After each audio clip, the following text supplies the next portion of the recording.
If you want to turn heads when you walk into a room, you need to stop people pleasing. So this is a question I get every single Manners Monday, is how to stop being a people pleaser. And step one is to stop labeling yourself as that. When we label ourselves as a people pleaser, we start believing that about ourselves, when in fact our true identity lies in being a son or daughter of the King. The second step is to truly know yourselves, your likes, your dislikes. My ethics teacher taught me that one of the best gifts we can give the world is the gift of ourself, because ultimately that's the gift of Christ when we are united with him. To gift ourselves fully, we have to know ourselves fully. And she encouraged us to know ourselves down to the salad dressing that we prefer. We have to know our likes and dislikes. Step three is to make decisions throughout the day. I want you to start making decisions and sticking to them. Waking up at a certain time and being faithful to that. That builds trust with yourself. Those little decisions will compound and help you when you need to make those bigger decisions. They'll give you the courage to say no when you need to. And that brings me to the fourth point, is that you need to be okay with saying no. You need to even see it as a good thing and the proper response to some situations.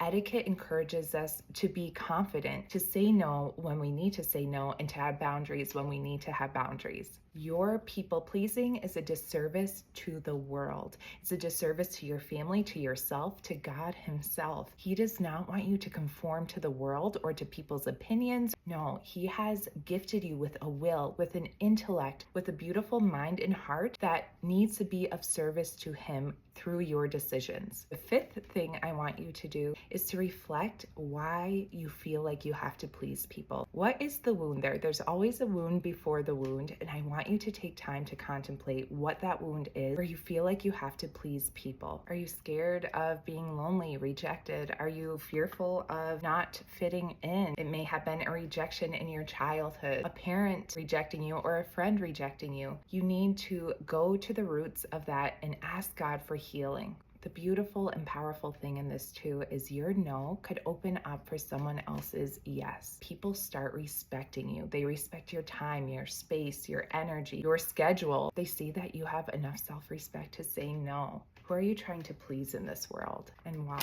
The more you do things you don't want to do, the more you try to please others instead of being true to what God has called you to do, your mission, the mission that only you can fulfill. That's when you start living in angst and anger and frustration. And then you start looking at others as a burden, and that's not a way to live. Think of when you were younger. You had hobbies, you had interests, you had passions. You weren't afraid to say yes or no. You were joyful and free, and I want you to embrace that freedom in the Lord again. Ask him to instill in your heart that freedom that only he can give. This Sunday is Pentecost Sunday. The Holy Spirit comes down into our hearts in a new way with new fervor, and ask him to instill in your heart, your mind, your will, a new reverence for him, a new understanding of your mission and your call, and ask him to give you the strength and courage to say yes when you need to say yes, and no when you need to say no, to stop pleasing the world and people and to please him,